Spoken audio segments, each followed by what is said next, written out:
for strikeouts in a game. 20. Swung on and driven to deep left. And a tag. Down for Yankees win. Yankees win. Cody Williams homers deep in the left field seat to lead off the 11th inning at a 1-run win. And the Yankees beat the Orioles 5-4 to win Game 1 of the American League Championship Series. Burn, baby, burn. He said it again. Deep left. There it goes. Stepping into history. He's done it. He has done it. 62. Aaron Judge is the American League single-season home run leader. The AL King. Case closed.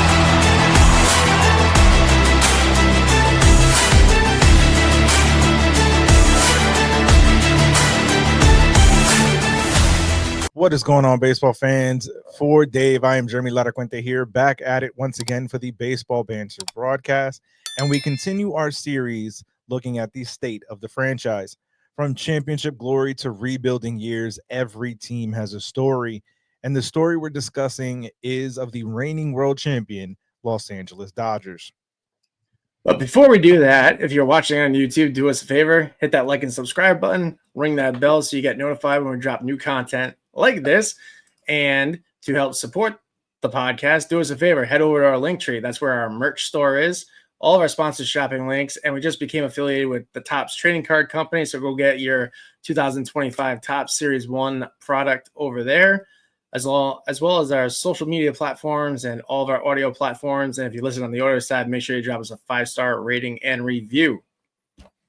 And to help us discuss those world champions, we bring on Cody from Dodgers Beat. What's going on, Cody? Nothing much. We're getting ready for the season. A little bit less than 2 weeks here before the team officially heads to Tokyo, Japan to kick off the season. So excitement, the short off season due to them being the World Series champions. But it was an eventful off season. I think it even surprised myself, given everything that they've done. I mean, they've been the talk of baseball all winter, and I don't expect that to change even going into this season. For sure. Now, as we begin this series, we always kind of take a little bit of a retrospective and kind of get a gut reaction to last year. Obviously, only one team can win the World Series every year. Wait. Do we really need a gut reaction from him over his over last year? Is that really necessary? Just listen. I mean, is there really much to talk about? They owned us. Case closed. End of story. We shouldn't have pitched to Freddie Freeman. Thanks a lot, Aaron Boone. Yeah, we definitely should not have. But nevertheless, we got to get the perspective from the ground floor. So gut reactions to last year. I mean, you look at the way the season transpired. I mean, if you asked any Dodger fan or you watched them on social media and the reactions that they had, you would have thought the Dodgers may have lost, over 60, 70, 80 games. They battled injuries. They lost Mookie Betts for almost 2.5 months. Freddie Freeman had his unfortunate events with his son. He also had some injuries lingering, into October. And then, I mean, not to mention the Dodgers starting rotation, which they seemed to try to revamp on the fly last winter, bringing in Yamamoto, trading for Tyler Glasnow. Only 2 of those guys that were on their opening day starting rotation ended up being there. And one of them was Yamamoto. Buehler was there as well. And they lost Glasnow. James Paxton wasn't there. Kershaw couldn't come back.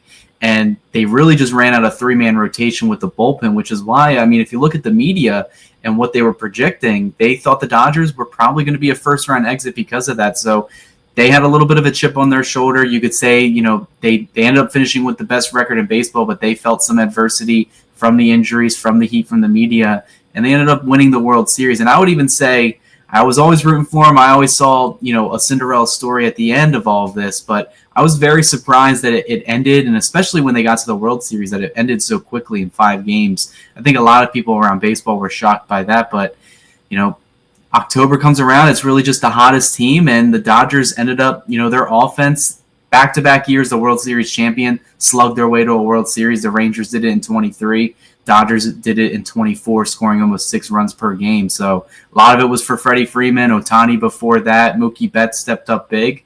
But, it was kind of to be expected for the Dodgers because they're in this window right now where every year it's really championship or bust, and we're definitely going to get into that for 2025 as well.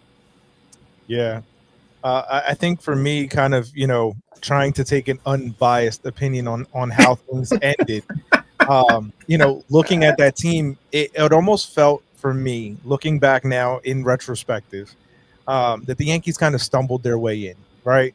It felt like if not for the Soto hit off of Hunter Gaddis, the Yankees wouldn't have even gotten there. And when you look at the Dodgers, it felt like they had to battle their whole way through. Almost getting eliminated by the Padres in that division series, the battle that they had with the Mets, minus a game. I think that it was something where they were constantly tested and were able to come through that test. And it felt almost like for the Yankees now looking back that they really weren't tested, that it was just the strength of the team overall was able to kind of push past some of the weaker competition in the AL. And it was, facing a juggernaut. And, in seeing the way that it kind of shook out with the 5-game set, it was definitely not what we expected as Yankee fans. But when you look back now, hopefully the Yankees can play with that same chip on their shoulder this year and maybe a rematch and have it turn out a little different.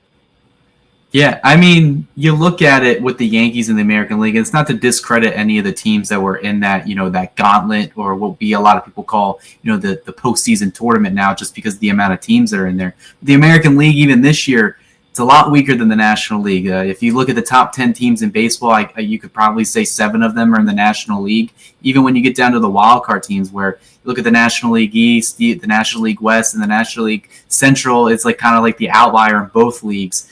A lot of good teams, and the Yankees, I would say they did get the luck of the draw in terms of the teams they faced. They faced a Royals team, first time making the postseason since 2015. Really just Bobby Witt Jr. or bust. Didn't really have much else there. The Guardians, they have good pitching, but not traditional. Their bullpen, if it's not pitching good, you saw what happened. They don't get through a 7-game series against the Yankees. And I do think the Yankees themselves just in that World Series just made some minor mistakes that ended up costing them big. And I feel like that's what has been the talk in Yankees camp. And that's something that I definitely expect them to fix this upcoming spring and this upcoming season.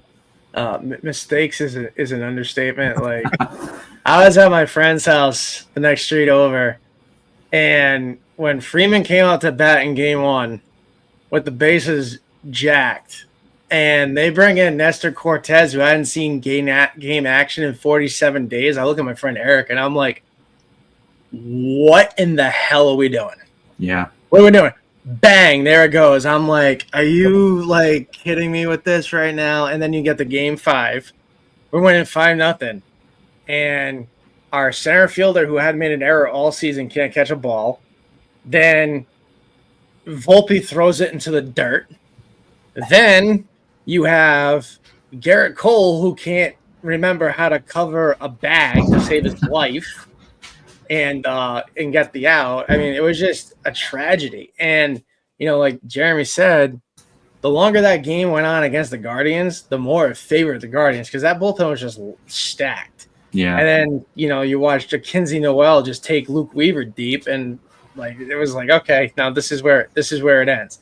And, to the Dodgers' credit, they have a lot of players on that team that have been there and done that. Freeman, Betts, Kershaw, a bunch of those guys have been battle tested in the playoffs and in the World Series. So I'm really not surprised they battled adversity and got over it. It's just they don't have, for lack of a better term, an idiot as a manager sometimes who takes his cues from his owner who never shows up and goes to a game. That's where we're at. I mean, if Aaron Boone doesn't pitch to Freddie Freeman in that first game, this is a totally different series, I believe, because, it's just, it was just a bad mistake after bad mistake followed by dumb errors. Yeah, I I think in retrospective, we had a conversation behind the scenes on our show where when we were looking back at that World Series, I really think it sounds weird to say, but I think the Yankees just lost the World Series after that walk-off grand slam. It seemed like it was going to be really hard to come back from that. Anybody that's played sports, you give up a hit or you give up a loss in such a fashion like that. Not even a gut punch is the correct words there, just because it was so much more than that. And I think after that, the Dodgers just took all the momentum, and that's why it ended in 5 games. And I think the Yankees were pretty much defeated after that. We brought it up because of the comments from Cortez at the Brewers camp the other day, which we all knew he was going to say that anyway. Obviously, he's going to back his boys. But it kind of just got us talking about that. And it's just it was a crazy home run. It's never happened in World Series history before.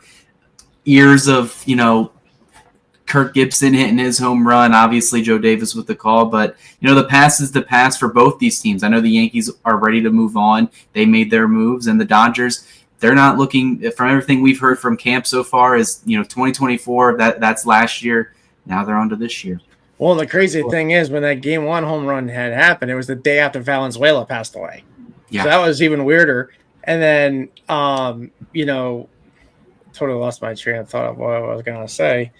But, that was it. Going into that World Series, I just mentally prepared myself. I'm like, this is not going to end well. And then when it happened, it was kind of weird. After not being in the World Series for so long and then finally getting there and losing it, it's I felt empty. I had no feeling. I was just numb. I was just okay, well, what I expected to happen just happened. Yeah. So.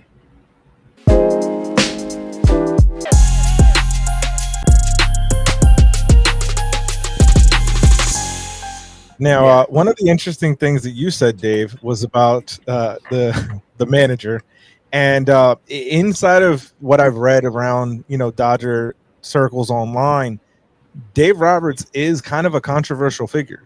Some love him, some hate him. Well, from what you read in the headlines, you would think he's the worst manager in baseball. For sure. Yeah. So coming from someone on the ground floor with the team and just kind of living day by day, what are your thoughts on Dave Roberts as the manager of the Dodgers and kind of the people in your circle?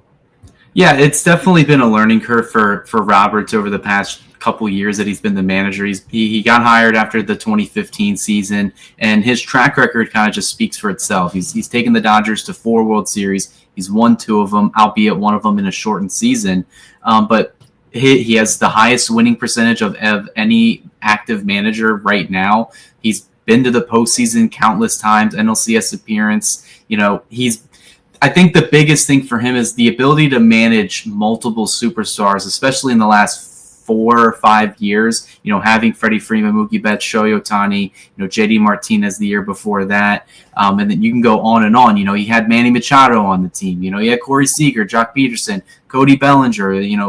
To manage that many guys and get them focused on one goal speaks volumes. And I think that's even just with my conversations with some players and Dave Roberts himself. He puts culture before, performance, and he wants those players to know their job, and it's the Dodgers before themselves. And I think the team bought into that. They bought into – he's a player's manager. He's a former player. I think that's why he resonates with the guys so well. He's a very good collaborator with the front office, which in this day and age in baseball, if you don't have that, friendship, camaraderie, and gamesmanship and game planning with the front office and the coaching staff, you're not really going to have a really good team on the field. And we've seen that a lot of teams, start to transition. I mean, even the Yankees, you go back 20 years ago, there was kind of a fine line between, the coaches in the dugout and the guys that are running the team in the front office box seats. Now it's a lot different now. And Dave Roberts, it's a big conversation starter right now because he is on a lame duck, a 1-year contract right now. They've been talking about getting him to an extension. And from my understanding, what I've heard from other beat writers is that he, wouldn't say personally wants to be Craig Counsell's deal, but he wants to set the record for managers that come after him. And I think you look at Craig Counsell's deal, he did a lot for Milwaukee, but he doesn't have anything or any of the accolades that Dave Roberts has accomplished in his term as a manager. And I would say he deserves to get over that $40-45 million mark as a manager. He has been controversial the last couple of years. He's been really, I don't think there's been a bad decision he's made in the postseason. Even though they lost in the first round in 23, that really wasn't his fault. A lot of things happened way too quickly. Kershaw in game 1, but 2024 was arguably his best season as a manager. And he may not have won Manager of the Year, but to get this team to 98 wins, to guide them through the postseason, given all the guys that they lost in the starting rotation, it speaks volumes, and I think he's going to get handsomely paid for it.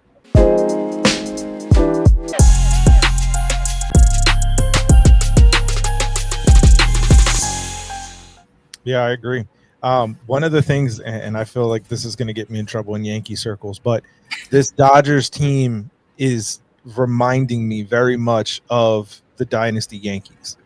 And I say that because, well, yeah. But this is our only claim to fame, that we are the last team to win consecutive championships. So I'm not saying that they're going to win. What I'm saying is that when you look at the way that this team is built, right? You have superstars that are putting aside the absolute thought of playing for themselves and playing for the team, that it's about the name of the team on the front, not the one on the back. And that is what that dynasty team was all about. It was all about the team. It was next man up. It was not worrying about if I'm getting the RBI or two guys behind me are going to get the RBIs. It to me, that's kind of the feel that this team has. And it's going to be interesting to me to see how they kind of navigate through all that. Well, I think one of the reasons why they are like that is because they got several players here that have won elsewhere. So you don't have a bunch of guys on a team that haven't won anything before that want to be the man. Freeman won in Atlanta, Mookie in Boston. So that's why I think you have that camaraderie. You have guys that have been there and done it. But what I want to know from Cody is, before we get too far off track, you guys pretty much went and signed about every single free agent out there, just short of LeBron James and whoever else. Yep. Where the hell are you going to play all these guys? Yep. There's only so many rotation spots. There's only so many bench spots. And places, you're talking about putting Tommy Edman, who's your star shortstop, in center field. What? Yeah, that's the conversation around camp right now, and we've been talking about it.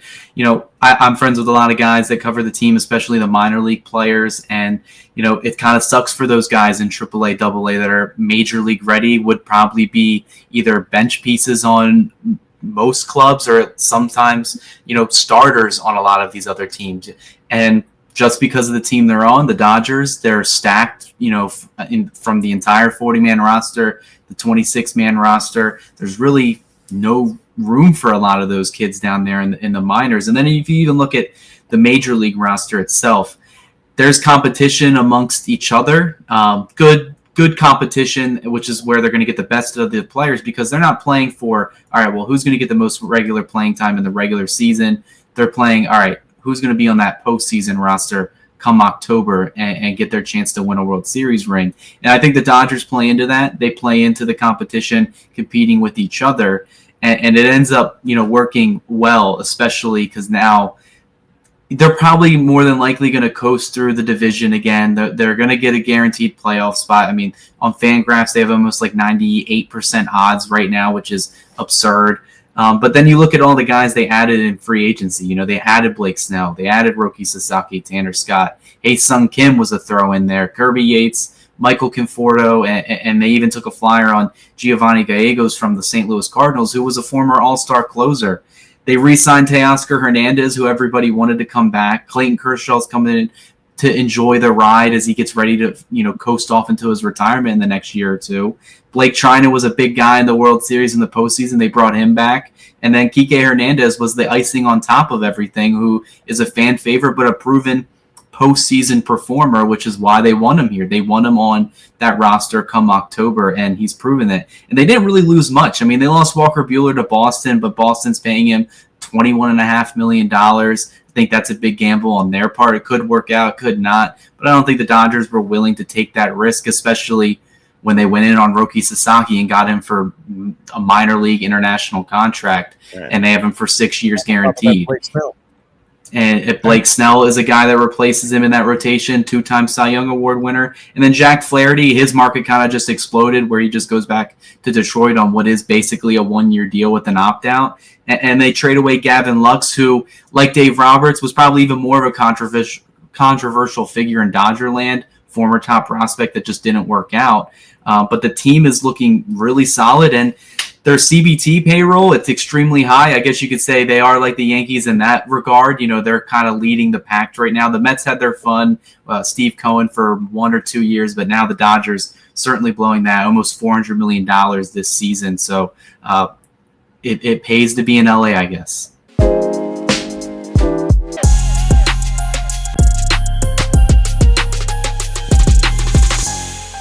I will tell you one thing. All those deferred contracts are going to come back and bite you guys in the ass. That's the big conversation. Yeah, it depends on – there's a lot of economics about it. I think with Ohtani's thing, that deal probably paid for itself after the first season. All the projections that they had pretty much – you know, with them putting it into an escrow, they can pay it later. They're owned by the Guggenheim Baseball Realty Group or Management Group. It's a bunch of hedge fund managers. They know what they're doing with that money. But it is a gamble, and it's kind of unprecedented what they've been doing with the deferrals, which I could see coming up in CBT talks, and we're getting a lot of rumors coming out from that side of things that they're kind of preparing for a lockout, which I think is kind of the writing on the walls right now. But it is a big gamble for the Dodgers and their financials. Well, what's pissing me off about it is, like, why doesn't Hal do this? You don't like spending money. Defer it. Pay it later. Yeah. Follow the dot. Like, teams want to complain about this. Obviously, a loophole exists that you guys have found and are exploiting the hell out of it. Why don't the rest of the 29 teams in baseball do it? Yeah, I think it's a lot because of the culture. Because at the end of the day, both the team and the player have to agree to it. And a lot of these players are saying, you know what? I really want to win. I want to enjoy the sunny weather in Los Angeles. I know there's a lot of taxes. Well, hint, hint, they don't have to get taxed on the deferrals if they're in another state or another country. So they don't have to deal with that Californian tax. But you got to convince the player to do it. And I think the Dodgers, like the Braves kind of, are like that premier destination in free agency or where they want to get extended to. And we don't know how long it's going to last. It's not going to last forever. And the Dodgers are reading, the room. They know that there's a window here right now in the next 3-5 years to win as many championships as they can. And that's what Andrew Freeman, Mark Walter, our owner, they've been saying. They want to make this the golden era of Dodger baseball. And they're certainly off to the right foot, especially after year one of the Ohtani era, winning the World Series in their first year. Yeah, definitely. I think it's interesting how, obviously after the fact, in retrospective, everybody's crying about it. But when you think about, the brilliance of the move at today's point, I don't understand why every other team is not making the same stride. And to your point, Cody, I do think that it is player dependent. I don't think that every player is necessarily going to buy in for every single team, right? But you look at a team like the Dodgers, you said sunny California, and you can go there and know, even if I play, let's say, a guy like Kike Hernandez, right? He's going to get sparing opportunity to play every single day, and it's not going to happen for him. But he's going to know I'm going to have these moments where I have a chance to shine, and I'm still going to get paid, and I have a chance to get another ring.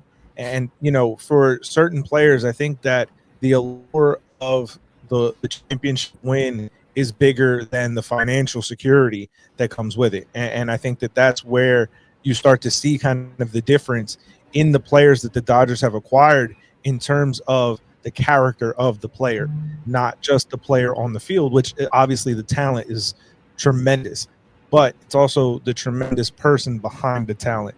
And I think that's where they've capitalized.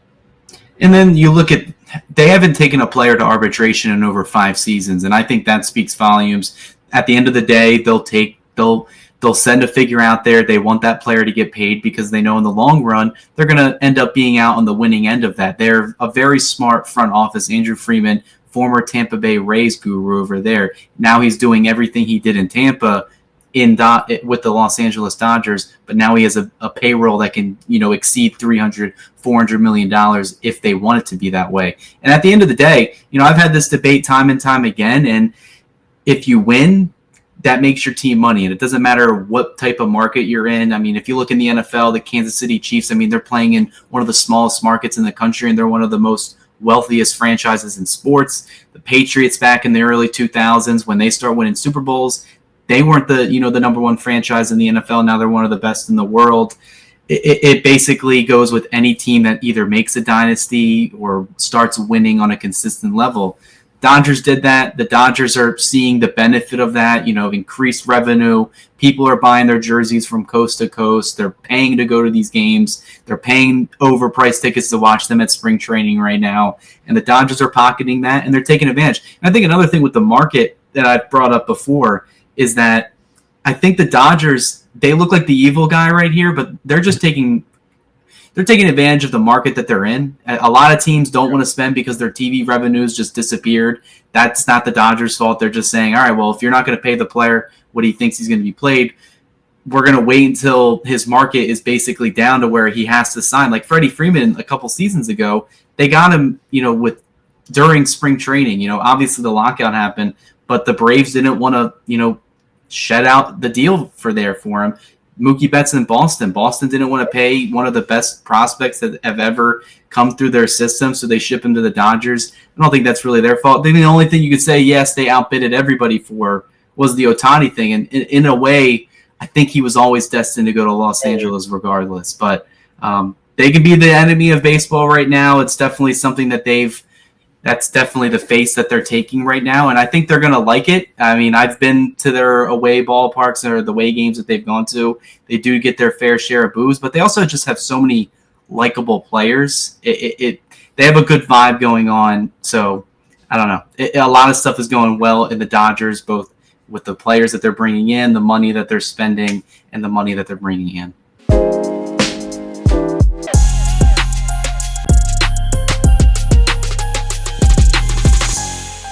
Let me ask you this: as a Dodgers fan, as a fan of a team that just won the World Series, how do you feel about one of your star players going around talking all this smack like you guys lost?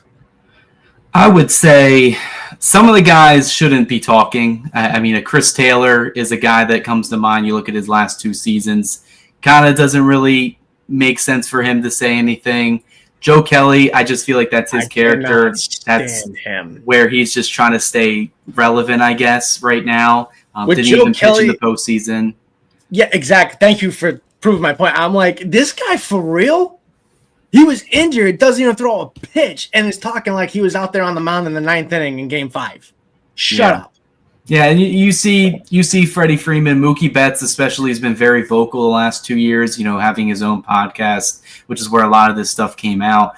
He brought up the points that everybody, even Yankees fans themselves, told themselves, and he said it in a humbling way. It wasn't really, I would say, like an asshole about it, but he was just straight, blunt, to the point, and there was really nothing else that came from that. I think you see from team to team, there's those guys that kind of want more of the spotlight, and that's no different from the Dodgers. But, it sucks that they say those types of things. It does get under other teams', feathers. And I think that's something that's going to help out the Yankees because it seems like they want to prove all those people wrong. Aaron Judge, Cody Bellinger's brought in there to help out, shore up that outfield defense. And you can't go against the Yankees and the offense that they still have. So they're definitely going to be playing with a chip on their shoulder, and I bet you they're replaying those clips. Yeah, I definitely agree.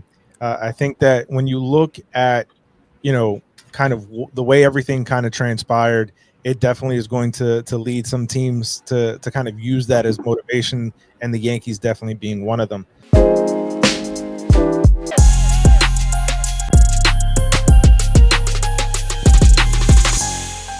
Now, when we kind of look back at the team itself, there's a lot of questions and thoughts about, with the Dodgers, the injury concerns. Obviously, Ohtani's coming back from injury. Kershaw's coming back from injury. Freddie's coming off of his surgery.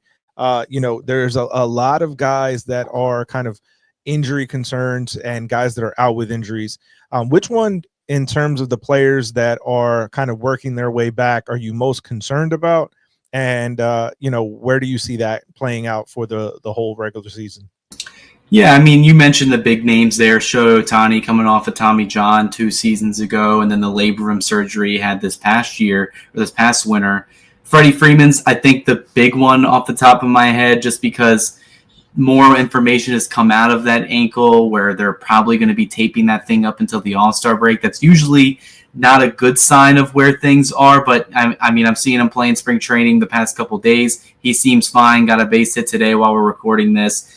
I feel like he's just a pure hitter, pure athlete. He knows his body better than anybody. I think the big one I'm going to be watching, it's probably Tyler Glasnow. This guy got shut down last season because of elbow tendonitis. Dodgers fans knew what they were getting. They knew they were getting kind of a futile pitcher or a volatile pitcher where if he's healthy, he's probably one of the best in the game, top 10 stuff. But the big question is he going to be healthy? I mean, you guys are Yankees fans. You saw him in the Tampa Bay Rays. He was a big part of their rotation, but he wasn't there all the time. And the Dodgers, they did technically have a career year out of Glasnow, set a career high in innings, strikeout percentage, but he couldn't end up being in there in that final stretch of the season in September and October. And I know he definitely doesn't feel good about that. He's been talking about changing some mechanics, how he's throwing, his arm warm-ups, all that stuff, anything that he can possibly do to stay on the field. And I think the Dodgers, getting into all of this, they're the best team for him because it looks like they're going to incorporate a 6-man rotation with Ohtani, Sasaki, and Yamamoto. Kind of used to that in Japan. They're going to incorporate that in the MLB, which not many teams have tried. So we'll see how that pans out. But I think Glasnow is kind of the big question mark because it's like, all right, how quickly does elbow tendonitis go away? It's not an injury that is once it feels better, you throw a couple pitches, throw a couple games here, your elbow may start barking again. I think the Dodgers are going to be very cautious with Glasnow this year as compared to what they were last year. Because last year in the beginning of the season, they were letting this guy go to like 7, 8, 9 innings, a game. And I thought that was very surprising, and it ended up biting them in the ass in the long run. But Glasnow's the big one.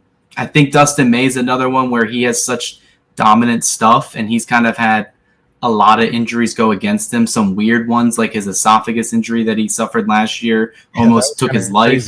It's a weird, wild story. But I think Gonsolin's the one I would point to the most right now. And then in Ohtani, I feel like any other player, if they had that stuff happen to him, I'd be like, oh yeah, that's the clear one. But if there's anyone that's going to come back from Tommy John and labrum surgery and pitch and hit at elite level, it's probably Ohtani, the unicorn, so I'm not really too worried about it. But we'll see what happens. We'll see what the Dodgers, as an organization, how long do they value Ohtani as the pitcher? Because they saw what he can do as just a hitter last year, almost put up 9 WAR as a DH. Do they want him pitching long-term, especially if things don't work out this year? So, a couple of things. So, with respect to Blake Snell and Glasnow and the Rays organization has a bad habit of ruining pitchers. The elbow tendonitis, he had this issue in Tampa Bay and they couldn't fix it. They damn near about ruined his arm. And the same thing, they can't keep McClanahan healthy and they can't keep Shane Baz healthy. And those 3 guys were supposed to be the next coming of Zito, Hudson, and Mulder. They were the big 3 2.0 down in Tampa Bay, and they just burn their pitchers out. They pitch their bullpen every single game and think that they're pioneering this great thing. And it's just not. This is not how you play baseball. Your bullpen's not supposed to pitch every night. With May, like when he first came up for the Dodgers, I was like, this kid's got an electric arm. And then for like the last 3 or 4 years, he's been in witness protection, it seems like. Yeah. And I just feel bad for the kid because he's such a talent. And when he came out with that big red hair, I'm like, oh my God, Carrot Top's playing for the Dodgers. Like, This is insane. So I have a bunch of his rookie cards that I need him to do well so I can get rid of. Hint, I do too, and I'm rooting for him for more reasons than to just help the Dodgers out. So. As a Yankees fan, man, like I just hope the kid is able to get back, get healthy, and stay on the field, and and keep pressing. So that's what I see from my end. I don't want to say Glasnow came you guys as damaged goods, but I'll tell you what, I was surprised with the contract extension they gave him. Yeah. On top of knowing what his injury history was, I was like, Eesh. That's a lot of money for a guy that you don't know if his arm's going to hold up. Yeah, they did take a risk there. Some fans were, hesitant to give him that deal, but I think the Dodgers, it's kind of what I mentioned looking back at the beginning of the episode, they were so desperate for starting pitching last offseason because they really didn't have much. They saw what happened in the NLDS against the Diamondbacks where they had Lance Lynn pitching, a meaningful elimination game in Game 3. They didn't want that to happen again, so they ended up going scorched earth and signing, multiple starting pitchers, James Paxton, Yamamoto, trading for Glass now, getting Kershaw to come back healthy. Bobby Miller was supposed to take a step forward. That didn't work out in 24. But they took it to another level this offseason. I would say they did even more for their rotation, bringing in Blake Snell, who's a two-time Cy Young winner. Roki Sasaki is arguably probably the best international pitching prospect, at least in modern baseball history. We're looking at in the last 20, 30 years. And what's he going to look like? That's another question mark there. But from top to bottom, this organization has so much pitching depth that I think they probably have more pitchers than any other major league team can handle. That you can't even say they have a 6-man rotation. They could do a whole week rotation if they wanted to. 12-man rotation. They have a bullpen that's full of arms. When they were signing, when they signed Tanner Scott and Kirby Yates, I was like, all right, how many closers do they need in the bullpen? They got like 4 guys that have had closing experience. How are they going to divide that up? And that kind of goes back to what Dave Roberts. It's going to take a special type of guy to manage a club filled with so many superstars, all-stars, closers, pitchers, position players, you name it. Deep team. It is a deep team right now, just looking at it on paper. And to your point about Ohtani, if I'm a Dodgers fan, I don't want to see this guy step on a mound ever again. This whole, it was cool to see the first two-way player in 100 years, but as he gets older, it's like, how much longer is he realistically going to be able to keep doing it? He's already had a jacked up shoulder. He's already had Tommy John surgery. As you get older, the wear and tear on your body is just going to give. And I hate to say it, if he's going to have Tommy John surgery again, there ain't going to be much of an elbow left to save. Yeah, I think that's been the conversation last year was after the season he put up, 50-50, the WAR that he put up as a DH, unanimous MVP as a DH, the first to ever do it, the first DH to ever win the award. Yep. It put in the conversation like, do we really need this guy getting hurt, with an arm injury to take his bat out of the lineup? I think the Dodgers are going to give it a go this season. They're going to see how it goes. But if he has any arm or shoulder injury, like pitching related, I think they're going to say, hey, we loved it. You were golden in baseball, unicorn, but we want you to stay on the field. But I think Ohtani, it's only going to happen when Ohtani says so, because he's kind of like LeBron James, where he's like the player, GM, coach. He knows his body. He's probably picking and choosing what he wants to do. But I even think he himself, if he does get a major injury again, he'll probably know when to hang it up on the pitching side of things. But he looks really good in his bullpen so far. He's experimenting with the windup now instead of exclusively pitching from the stretch. I mean, even in his first bullpen of the spring, he was throwing around 96, 97 miles per hour, which is extremely high for a guy that hasn't pitched in almost, a year and a half. And the Dodgers, they're going to slow play it. I wouldn't expect him to pitch more than once a week, probably one turn. Maybe they even skip a week if they really need to, because they want to keep him fresh and in the Dodgers lineup. I don't think you're ever going to see him win like a Cy Young or anything like that, but if they can get this guy to pitch meaningful innings in October along with hitting, I think that's what the Dodgers, and I think that's what Ohtani himself wants. Like I said, they got to communicate the plan that they have for these players, because if they're not happy with what they're doing in the regular season, there has to be an end goal with that. And for the Dodgers, it's saying, hey, we're trying to win World Series here. How are people going to remember you? They're going to remember you that way in October. Be healthy come October.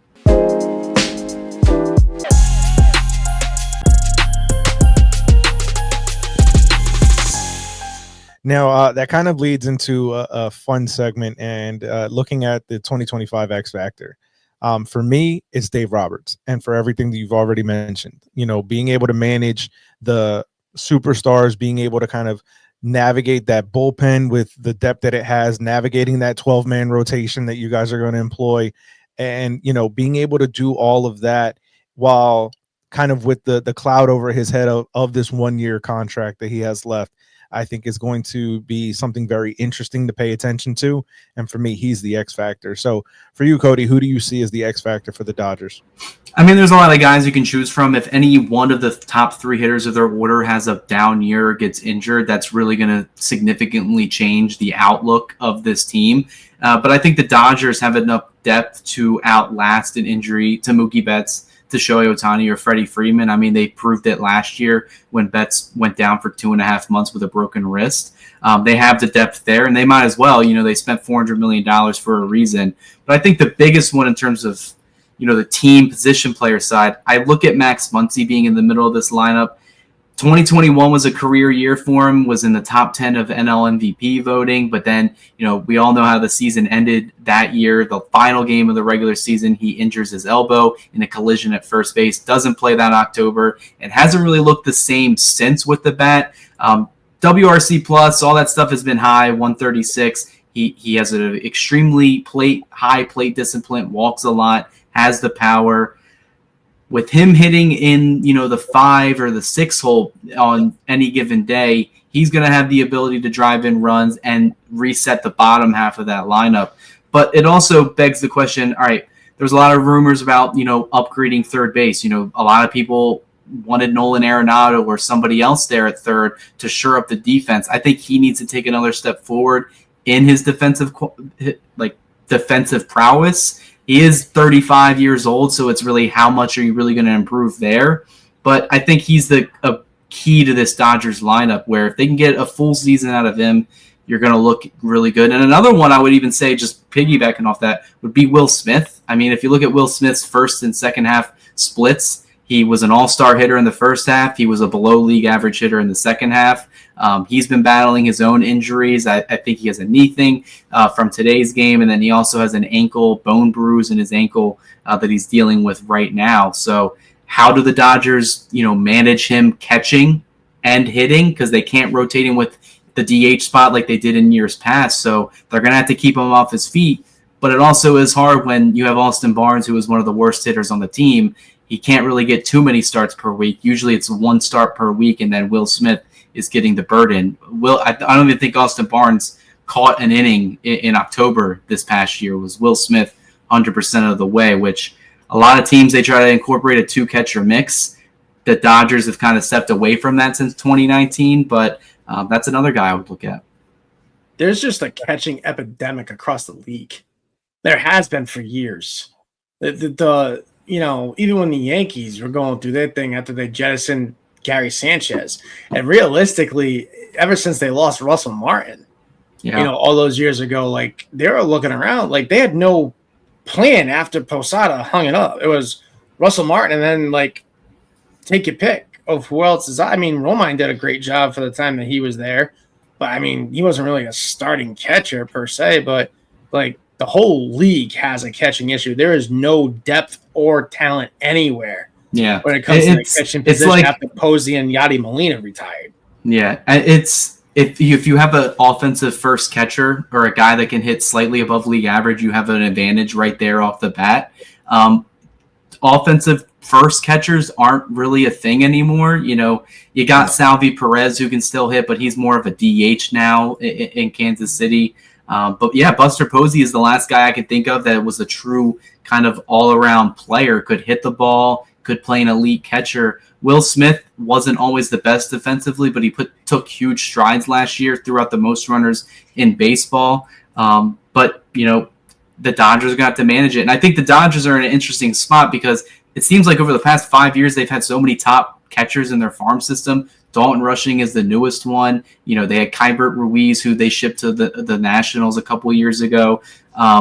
They got Hunter Fiducia is on the 40-man roster. He's having a really good spring training this year. The catching, system that they're pumping out, they've had the likes of Russell Martin on the team before as well. Austin Barnes, now he's at the tail end of his career, but he's had a really, couple good seasons in Dodger Blue as well. But yeah, there really is a shortage in good quality catchers, and especially the Yankees. I mean, that feels like they're looking for Austin Wells to step up. I know they had Trevino, who was, good with the glove, good with pitch framing and all that stuff, but they shipped him out of town. They're kind of trying to find out what's our catching situation looking like now, too. And I think a lot of teams are looking that way. They kind of have it figured out. So they kept Trevino around for an extra year just to be sure that the second half of the season before of Austin Wells wasn't a fluke. Yeah. And then Trevino got hurt, and Wells just ran away with it from the time that Trevino got hurt. And it was like the Yankees kind of looked at each other like, well, now Trevino's expendable. So now it's up to him. And I think he did a great job when he got thrown into it. He can handle it. He wants the pressure of New York. So I welcome it. And, with the whole X factor for the Dodgers, I really think it comes down to two people, Yoshi Yamamoto and Roki Sasaki. So with Yamamoto, he got torched the beginning of last season and then finished strong. So, you're looking for a strong sophomore season from him, or is he going to have a sophomore slump? Is he going to be able to stay durably healthy? Because I don't know how long it is between season to season in Japan, but they did go to a World Series, 5 games deep into November. I say deep in November. It was like the second week of November that this was over. Does the amount of time of recovery between the postseason and spring training, is that going to affect him? And, with Roki Sasaki, the only time we saw him pitch on U.S. soil was in the World Baseball Classic. How's he going to match up against the top elite hitters in North American baseball? Where I'm not trying to throw dirt on the World Baseball Classic, but a lot of the teams that play, they don't have the star power that Major League Baseball has. I mean, look at Great Britain. They have like an electrician or a brain surgeon playing center field. Like, you're not going up against a lineup that's got Judge, Stanton, like players of that caliber. So those two guys, I really think of the X factor for the Dodgers going into 2025. And then you look at Yamamoto, he did have an injury last year, missed a good chunk of the second half, strained a rotator cuff after that Yankee start in Yankee Stadium, where it seemed like he pitched everything on the table that in that start. Was the best start probably of his regular season last year.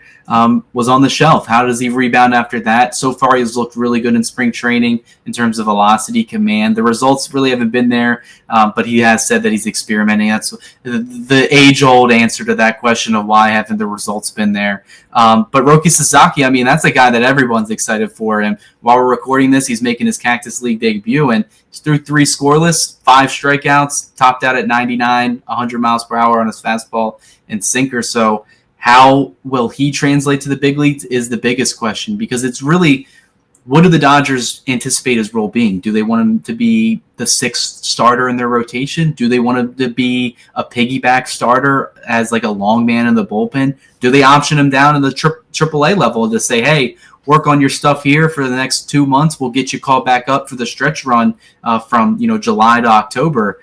The Dodgers really can do whatever they want with the guy because he is on that cheap deal. He has minor league options, and he's playing for league or less than league minimum right now. So time will tell what the Dodgers do with Sasaki. I know he's penciled in to start one of those Japan games against the Cubs, but we'll see what happens. It's definitely going to be a storyline to watch, and he is rated the top prospect in baseball per MLB Pipeline, and for good reason. And if you do look at the WBC, like David mentioned, he had some really good starts in there, but he also had some blips in the road too. And I know when he pitched against Team Mexico, they teed off him a bit there, had a home run. I think he took the loss in that game. But yeah, that's a work in progress. It's a risk, but the Dodgers, they see the risk, the amount that they had to pay, it was worth the reward. I think if they option him to the minor leagues, though, it's going to be a sign of disrespect and a slap in the face. It could be. It really just depends on how his spring goes. If it continues the way he pitched today, I imagine he definitely will be on that big league club. But if, say, today went completely awry and he gave up, multiple home runs, his command looked erratic, I think he would even know an assignment to the minor leagues does make sense. And that's another thing they're having a conversation with Hae-Sung Kim, Korean KBO hitter. He's coming over here. He hasn't really looked good at the plate, which was kind of to be expected. Most of those KBO players that come over here don't traditionally do well in their first year offensively. And they're having conversations about starting him in AAA OKC to start the year. So I think the Dodgers, they know, hey, you got to be ready to play and contribute to this ball club. But I do think Sasaki will be on that opening day roster. I feel like he has to be. Yeah, I agree. I think more than likely, and this is just my gut reaction, Yamamoto gets game 1 and Sasaki gets game 2 in that Japan series. Probably. Yeah, for marketing purposes, I'm assured Rob Manfred probably already told them these guys have to go, just like they told Imanaga on the Cubs. You got to be ready to start one of those games there. So, I mean, the Dodgers and the Cubs, they traditionally have had a lot of Japanese players play there, and currently they have, Seiya Suzuki, Imanaga on the Cubs. The Dodgers, we know all the players they have, headlined by the Japanese trio of Sasaki, Yamamoto, and led by Ohtani. I think the MLB knew what they were doing when they scheduled that series. Oh, absolutely. It was not a question at all about that. I was like, does anyone else find this odd? Anybody? Weird.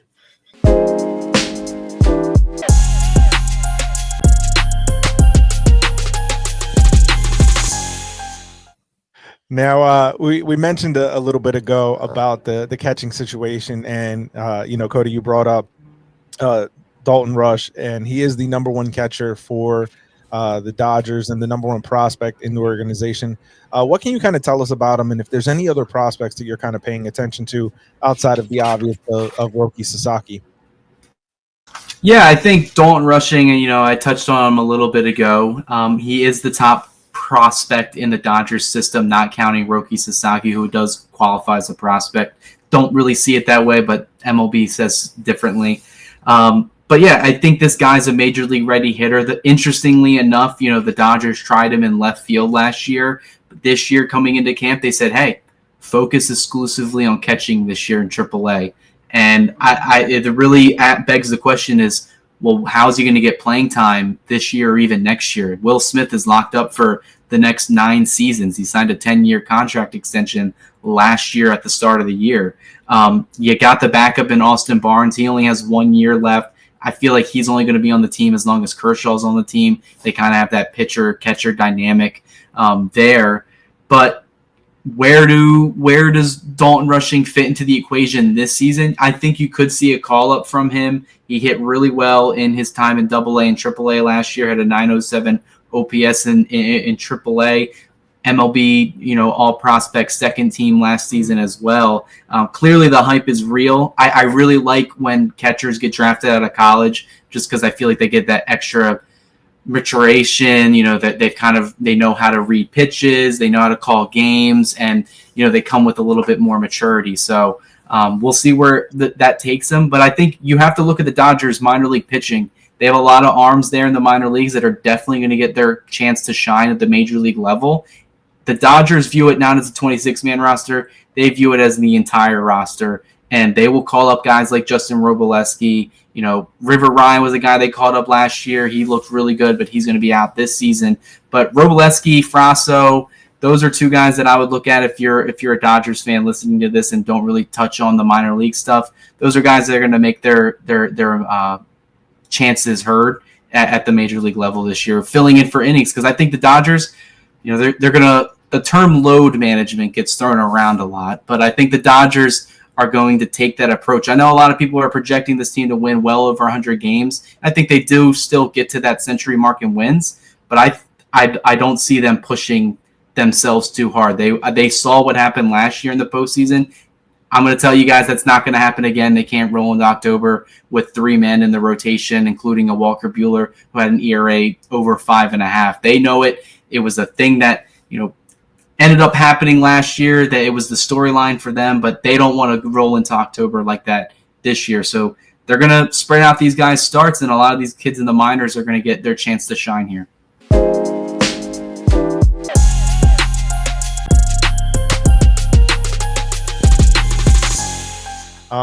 When you look at this team, and one of the other segments that we go through on this series is kind of get a bold prediction. So, Cody, what is your bold prediction for the Dodgers this year?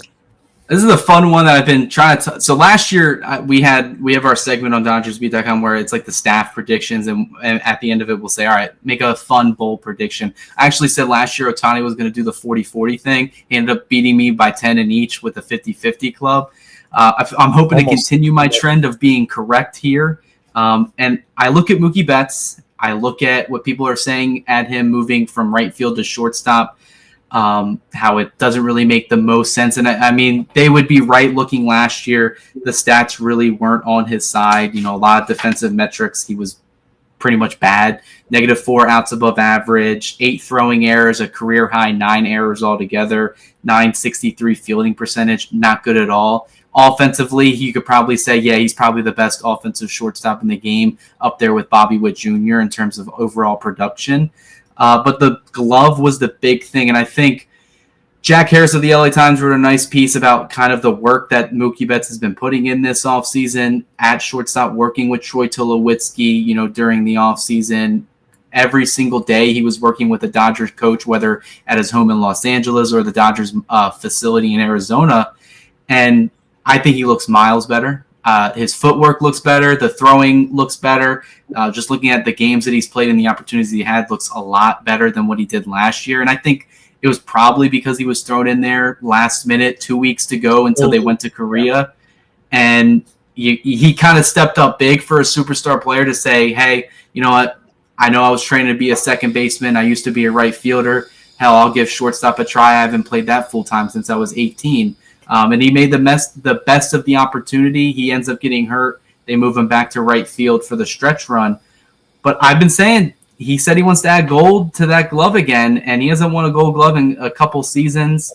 I would say if everything goes his way, I can't really think of many defensive first shortstops that could technically run away with it. That would be my bold prediction. I think he wants to win a gold glove at shortstop. I think he wants to, once you put a chip on Mookie Betts' shoulder, he tries to prove you wrong. That was last year with the postseason narrative. He kind of vanquished that. I think with the defense and the shortstop and people not having the most faith in him there, including Dodgers beat writers, they don't really have faith in it either from what I've heard behind the scenes. But I think he can take a massive step forward in that regard, which would be saying anything. If he finishes even top 3 in the Gold Glove conversation, I'm going to take my win on that. Mookie Betts has always had a chip on his shoulder, and the reason being it comes from his time playing in Boston. Came up as a second baseman, came up and replaced Dustin Pedroia after Manny Machado took him out of the kneecaps all those years ago. And then when Pedroia came back, they didn't know what the hell to do with him. He was playing so damn well, you can't send him back to Pawtucket at the time. So they stuck him in right field. He excelled there. Then they moved him to center field. Did pretty good there. And then they trade him, which to me was the dumbest thing they ever could have done because he was a Yankee killer. I was happy to see him go to LA. I'll tell you that much. I was like, thank God we don't have to face this dude anymore. But it comes from his time playing in Boston because when he played in Boston, it was right after they got through that dynastic stretch of 04 and 07 until they won it again in 13 when he basically came onto the scene. And just playing second fill to the New York Yankees in the AL East, I honestly think that's where this chip on his shoulder comes from. Yeah. When you look at Mookie Betts, he's a lovable guy. I mean, even as a Yankees fan, I love the dude. Yeah. Like, that's why I said, he's going back to the beginning, earlier in the episode where the Dodgers have a lot of lovable guys. They have a lot of chill guys that you could say, yeah, I could have a beer with Mookie Betts. I could have a beer with Freddie Freeman. I could hang out, crack a joke with them. But even Mookie Betts himself, he's just an overall athlete. I mean, he is just physically in shape. The footwork, the athleticism has always been there. The speed's a little bit behind. He doesn't steal as many bases anymore. But, the power's there. The defense has always been there. I mean, he's a multi-Gold Glove Award winner in right field, and he learned that position on the fly in his major league career. I think you give him a full winter to work on it, which it sounds like he has. And from what I've seen and what a lot of other people have seen as well, is he looks a lot more comfortable there. And I think as an athlete, when you start getting into the latter half of your career, he's in his 30s now, you kind of have to find things that keep you going. I know at the Dodgers parade, he says, he wants to fill his hand up with rings, which is definitely another thing the team has on their mind as well. They want to win multiple championships. But I think Betts is finding a new challenge that's going to, help him propel him to the next level of his game, and that's defense at shortstop. I don't know realistically how long he's going to do that, maybe for a year or two until they end up signing another shortstop or trading for L.A. De La Cruz or something along those lines, just breaking baseball more, but I think he's the stopgap guy right now until they find someone else, which it is surprising because it has been a question mark the past couple of years. After Corey Seager and Trey Turner, they gave Gavin Lux a shot. He ended up tearing his ACL. Miguel Rojas is 36 years old, so you're not really going to do much there. They kind of needed a guy, and Mookie Betts ended up being that guy. For sure. Yeah. And I think, kind of going back to your point, just to kind of piggyback on it, Mookie was tossed in at the last minute when Gavin Lux couldn't handle the position and was throwing the ball away in spring training. And they were like, what are we going to do? Mookie, can you fill in over here? And, obviously having the full off season with a guy of his caliber. I mean, the guy has bowled how many perfect games in bowling. So this guy is an athlete of all sorts, and I don't put anything past him. So for me, I think that's a solid, bold prediction, but I think that it's kind of an easy one when Mookie himself is kind of putting that in the air. So, yeah. So obviously this is going to sound like sour grapes, but my bold prediction is that the Dodgers fail to get out of the NLDS. I think they're going to run away with the West. I think they're going to have that number one seat in terms of getting to the postseason, but I think they're going to be upset in a short series. I think the fact that the DS is only 5 games is not necessarily going to play to their strength with the depth that they have, and I think there's going to be a team that kind of gets hot and knocks them out. Similar to like last year when the Tigers kind of, ran all over the Astros. Somebody that was not expected to be a team that was even in the dance. I think that we might see something similar this year. Maybe a team like the Reds or something like that, that could kind of come in and just kind of surprise people. So my bold prediction is the Dodgers get knocked out in the DS. Yeah, I mean, the variables are there in the National League. There's a lot of good teams, whether it's a young up-and-coming team led by Terry Francona and the Reds. The Padres certainly are hungry to take out the Dodgers again. I mean, hell, a couple years ago, we saw them win 111 games and lose in 4 to those same Padres. The Phillies are another team where they're starting pitching in a short 5-game series. Scares the hell out of me. It scared the hell out of the Atlanta Braves in back-to-back seasons. And I think that's the beautiful thing about baseball is no matter what the Dodgers do and how much they spend, there is a chance that they just lose in the first round. And I've seen it more times than not over the last, 12 years that the Dodgers have been in the postseason. They've had their fair share of first-round exits. So it definitely is a possibility, I would say.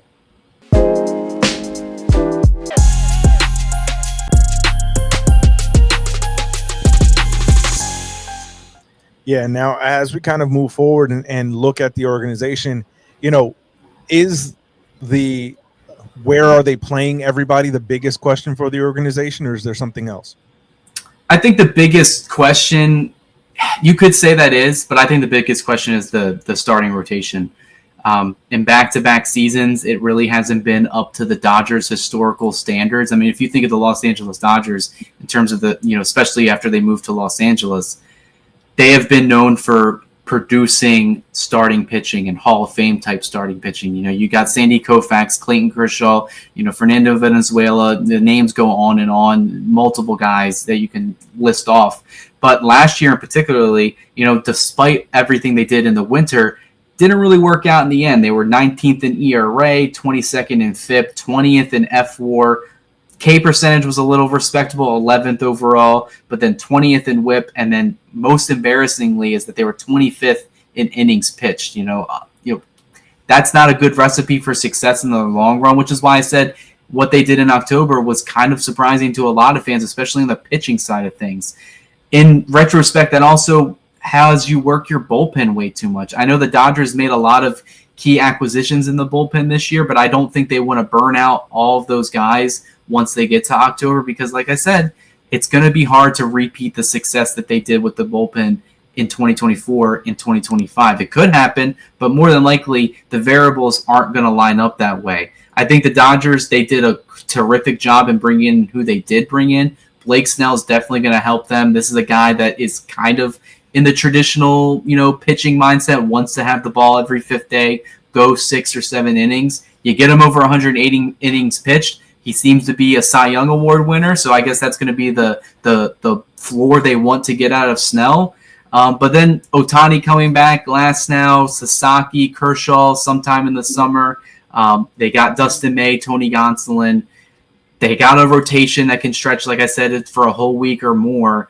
I think they're going to take advantage. So maybe the innings pitched between these guys isn't going to be there, but I think the numbers, because of the rest in between starts and the load management with the rotation, it should get better. But the Dodgers, they haven't had a top 5 young Cy Young finisher since 22 when Julio Urias had that mark there. I don't think Dodger fans want to remember him anymore, so I'm hoping Blake Snell can, take number 7 and be a lefty to get into that Cy Young conversation. But I think that's the biggest question, because if they don't have starting pitching again come October, I'm going to agree with a lot of what the beat writers did this past year. It's hard to pick them to win in a 5-game series or even a 7-game series if they don't have that depth. And I think the Dodgers know that. They've gone leaps and bounds to try to improve it, and hopefully they have. I'm hoping it's past them, because if you look at years prior, they were top 5 in almost all of those categories except for innings pitched.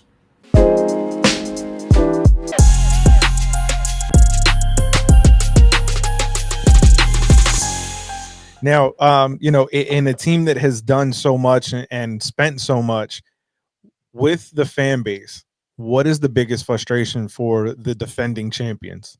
Oh, it's got to be ticket prices. I mean, parking, stadium tickets. I mean, spring training games, I mentioned that in passing earlier. I think the cheapest tickets to get are, for especially when Ohtani's first start for his Cactus League debut, I think the cheapest ticket was $160. I don't know if any of you guys have gone to spring training games. You can usually get lawn seats for like $10, $12. I've been to the Yankees Center in Florida. I've been to the Phillies. You can have a good time there, get some food, get some drinks, not break the bank. I shouldn't be paying major league prices to watch some prospects play once the 4th inning rolls around. So, my man, you are speaking my language, because I moved to Florida 5 years ago, and COVID ruined 2020 and 2021 for me. So 2022 was my first time going back to spring training since 2016 when I got home from Kuwait after a deployment. So I've taken my son in the last 2 years, and the former project I was a part of, we had Brad Osmus on in January before spring training. So when we went to the game, I actually got to meet up with Brad and talk to him. It was really cool experience. But in any event, I was looking to go back again this year. So I usually like to sit right on top of the Yankees dugout. Yeah. Well, because all these lovely people, fans, went and bought up all these tickets after the World Series was over, and now they're flipping them on third-party sites like SeatGeek and Vivid Seats and Game Time and wherever the hell else you get your legally scalped tickets, shall we say, to take my wife and my son to a 6:35 p.m. at George Steinbrenner Field against the Phillies on a Friday night would have costed me $635 just for the game tickets, on top of a $200 hotel room, because I'm not driving from Tampa back to St. Augustine after watching a game for 3 hours and a 3-hour drive on top of it. So it's absolutely disgusting. Spring training used to be an affordable family event, and now for $635, I can go get legacy seats behind home plate at Yankee Stadium. Yeah, it's crazy. And Dodger Stadium, I think it's kind of what you guys did it to yourself. We didn't tell you to go out and spend over $1 billion on. That's the thing. So if you want the roster, that's where I think if you're a Dodger fan, you can't really complain about it, because all right, they invest on the product, they invest it to the stadium. They had their $100 million renovation at Dodger Stadium this year. They invest to the roster. They're a perennial World Series contender. I guess they can raise the price if they want to. I mean, inflation's going up. They can put it on a whole bunch of other things. Nosebleed seats for you guys on opening day with $350. Yeah, and when you got Hollywood, all the way up, celebrities, all that's there. You can catch a game. When I've been out to LA a couple times, I didn't break the bank, and I had some good, respectable seats, especially like on the third base, first base line. So. But it does become an issue, and I know a lot of people that complain about it on social media, especially the parking situation. That's kind of something that's been going up year after year. Their fan fest that they've had annually since 2013. It used to be a free event. Last year they started charging. This year they started charging more. So they're trying to make any money, any quick buck that they can. And I guess until the Dodgers start sucking again, they're probably going to continue doing that.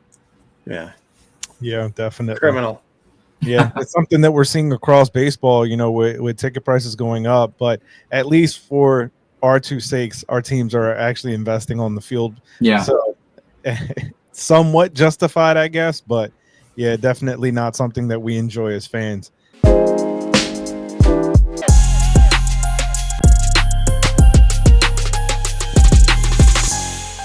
Now, as we get back to looking at the on-field product, how would you grade out the offense?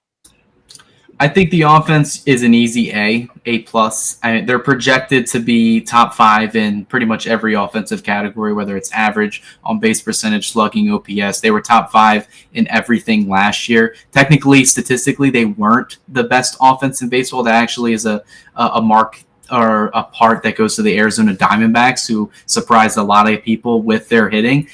Hint, hint, they're going to be a really good team coming into this season. That's probably going to challenge the Dodgers just like the Padres did. But I think you look at the top 3 hitters in that lineup, you look at the guys after that, Teoscar Hernandez, Will Smith, Max Muncy. I mean, they're 9-hole hitters, likely a Tommy Edman, a Miguel Rojas, or a Hae-Sung Kim, who 2 of those guys had above average years offensively, especially Rojas, going into his age 35 season last year, ended up hitting over 280, was a very solid player overall, and is an above average, almost borderline elite defensive player. So I think it's an easy A plus. Clearly they have the hitters there. As long as everyone's healthy, they're going to mash, they're going to hit home runs. They're going to probably lead the league in runs scored, RBIs, all that stuff. And Ohtani, I feel like Ohtani you can pencil in for 40 for a full season, even as a pitcher. Betts has been getting really close to that 40 mark in back-to-back years, probably would have exceeded it last year if he played a full season, but ended up getting hurt. And Freddie Freeman, I mean, that's a guy that's 20 doubles, more than 25 home runs. These guys just know how to hit. Yeah, I agree. In my preparation for this series, it was an A. It was easy to kind of put that together. When you look at, and we've detailed it, thoroughly throughout the course of this broadcast, but when you look at this team, the starters are easy to pencil in, above average results, and the bench as well. When you have a guy like Kike Hernandez, right, who maybe not necessarily is going to jump out in terms of his stats, but he's going to come in clutch. Having guys like that, the fact that he can move around the diamond for the team. Chris Taylor that can move around the diamond, and even if there are some questions with Hae-Sung Kim, you have guys that can fill in at that spot if need be. You're going to have guys like, Baez and Outman that are not even going to have a place on the roster, that are going to be playing in AAA, that would be starters and easy starters, middle of the order bats for other squads. So it's definitely an A for me when it comes to the on-field offense for this team.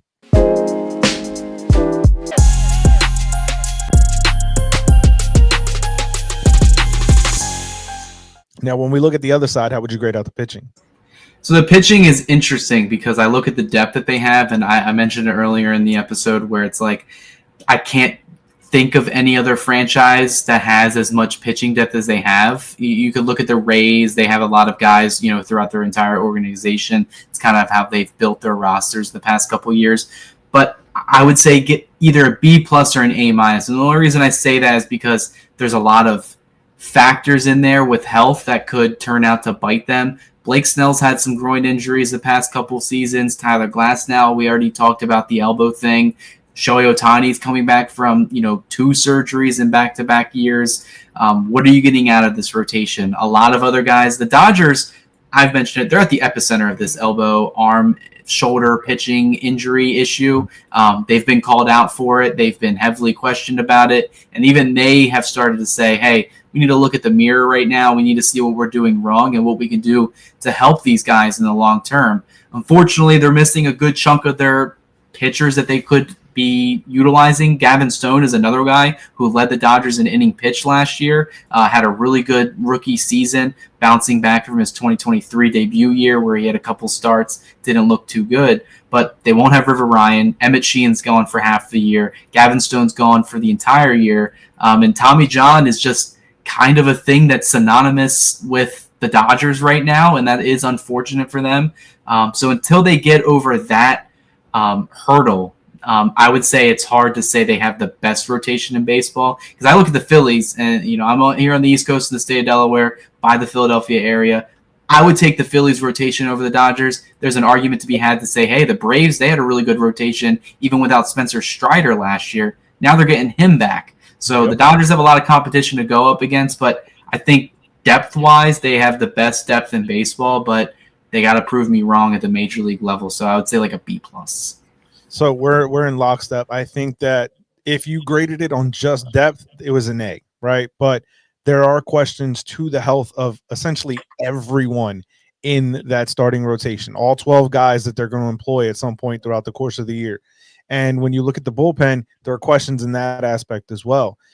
So I think that they did a very good job this offseason of building up that depth, but there are questions, but it is still a well above average, pitching staff, in my opinion, as well. So we're in lockstep on that one.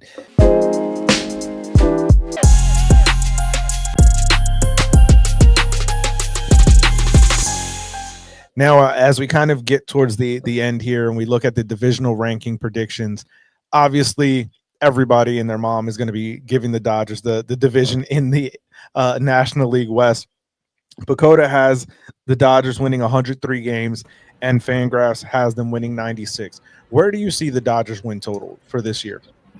I definitely think if last year they had so many things go wrong for them, especially on the injury side of things, and they still ended up coming out with the best record in baseball at 98 wins, best record in the National League.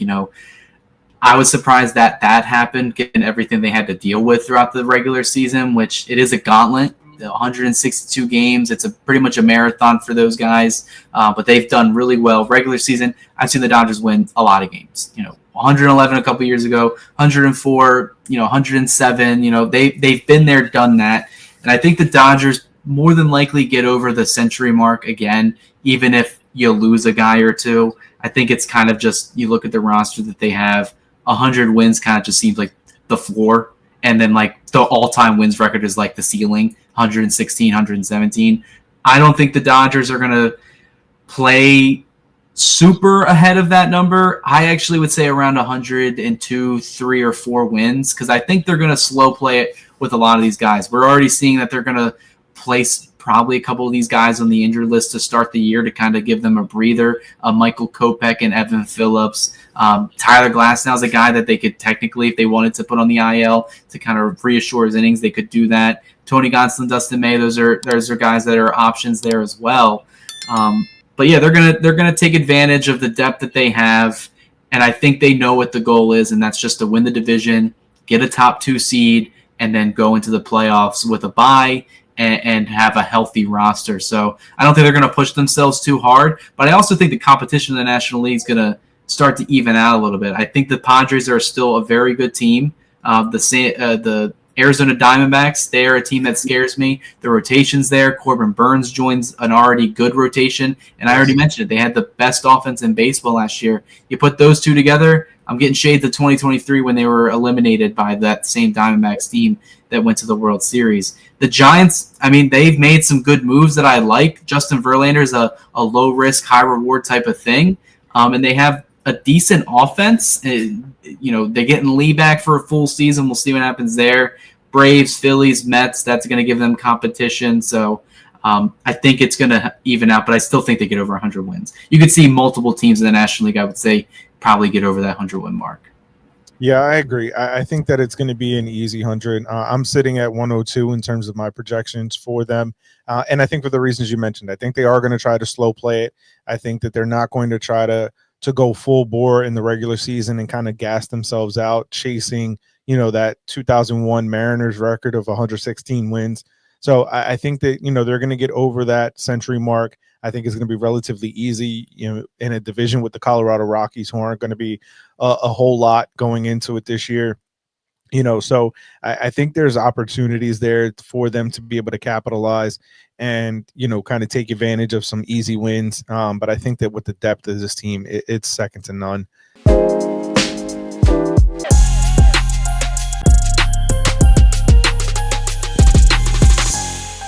Now, as we kind of close out using the title of the series, where do you see the state of the franchise? I mean, it is World Series or bust. I think bar minimum, they have to appear in the World Series with the roster that they've assembled this year. I would have taken like an NLCS appearance and then say, hey, we lost in the first year of the Ohtani, back-to-back, NLDS's losses the years prior. But they kind of set the bar running, winning the World Series in year one. Now you sign even more players and acquire more talent. Anything less than an appearance would be a failure, but there's an argument to be had that anything less than back-to-back World Series championships is also a failure. I'm kind of in that boat right now. I'm reading the room. I know what type of window they're in right now. They do need to get to the World Series, and I would say they appear. It really just depends on which team they go up against, but the National League is hard. It's got a lot of really good teams. The Phillies have an argument. The Braves, with a lot of their players coming back, probably bouncing back then from the down years they had last year. Ronald Acuna rejoining the team, Spencer Strider. And then the divisional opponents, if they meet early in the postseason again, we've seen them have a hard time with those Padres, with those Diamondbacks. So that could bite the Dodgers in the ass in the long run too. But I do think they get a World Series appearance, and they probably come the closest to becoming back-to-back World Series champions since your guys' Yankees. Yeah. I think it's going to be – I won't allow it. Yeah, not allowed.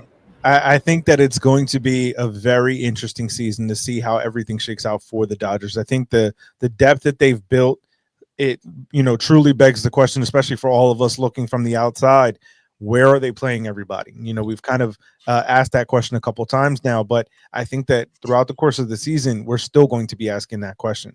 And we're going to be looking at guys that are typically and prototypically starters everywhere they've been, and not find them playing on a nightly basis, and questioning whether or not that starts to become a tumultuous thing inside that clubhouse, or whether it is, championship or bust within the walls of that clubhouse to kind of build upon what they started last year. Yeah, and I think that goes back to the beginning of this conversation we've had, and that goes to Dave Roberts. How is he going to manage this team? I do think before the team breaks for Tokyo, I do think they will get into a long-term contract extension based off of what he's done with this team in multiple seasons with superstars, position players, role players. Know your role, do your job, and the rest will take care of itself. And I think the players themselves know what type of team they have right now, which is why it hits so hard when they don't win it all, because you're not going to win every single year. I know a lot of us as fans were like, every single year we want to win the World Series. The Dodgers have been there time and time again where they've had the best roster, they've had the most money spent on a team, and they ended up not accomplishing that goal. And I think the Dodgers know how special it is they get to October. They have players that will tell you that. Kershaw himself, back and forth in October with the, being at the highs and also being at the lows. So Dodgers know the goal, and that's going to be a hard goal. The pressure is on the Dodgers for a multitude of reasons. One, from the offseason they've had, but also just being a defending World Series champ. Are they going to have some sort of slump? It's not like 2020 where they only played 60 games and went into a season kind of relatively fresh. They played 162, spring training, plus October. How are these guys going to rebound after that? We've seen time and time again, teams after that falter. The Rangers are the most recent, evidence of that. How is this team going to bounce back? I do think they'll be fine, but October is a different animal. Yes, it Red is. Sox are the same way after 2018. Yep. Yeah, it's going to be a fun season across baseball, no matter what team you're rooting for. But it's a little bit of a happier start for Dodger fans, obviously, than anybody else, having come off a World Series winning year. But we'll see how it all shakes out at the end of it all. Cody, we want to thank you for joining us here and covering the state of the Dodgers franchise. Let everybody know where they can get more content from you and more Dodgers talk. Yeah, first things first, I definitely appreciate coming on here, talking some baseball. I can do it for hours on here. But yeah, if anyone is a Dodgers fan listening to this, I got my X handle capped to my name right there at Snavely Cody 6, covering the team year round, even here on the East Coast. Whenever they travel over here, I'll be media access covering the team there. Bleed Lows Podcast, that's the one I host with Dodgers Beat, and then all my editorial side, daily coverage over there, DodgersBeat.com. Got stuff coming out every single day of the week pretty much, especially at this time of year. So there's lots of stuff to talk about, a lot of news to cover in Dodger land for anybody that is familiar with the team. Just follow me over there and you'll be up to date. Well, once again, we want to thank you for joining us. If you're joining us here for this discussion on the YouTube side of things, make sure you hit the like, subscribe, and the bell for post notifications. So each and every time we drop new content, you will be notified. As always, make sure you check out our Linktree link inside of the description for all the pertinence to our merch shop, sponsor links, including our new Tops affiliate partnership, as well as our social platforms and audio platforms. And if you're listening on the audio side, make sure you leave a 5-star rating and review, as it helps us continue to build and grow this baseball community. Once again, Cody, we want to thank you for joining here. This was a very fun and insightful conversation into the world of the Dodgers. For Dave and I, we want to thank you once again for joining us here on the State of the Franchise, brought to you by the Baseball Banter Broadcast, and we'll catch you guys on the next video. Peace.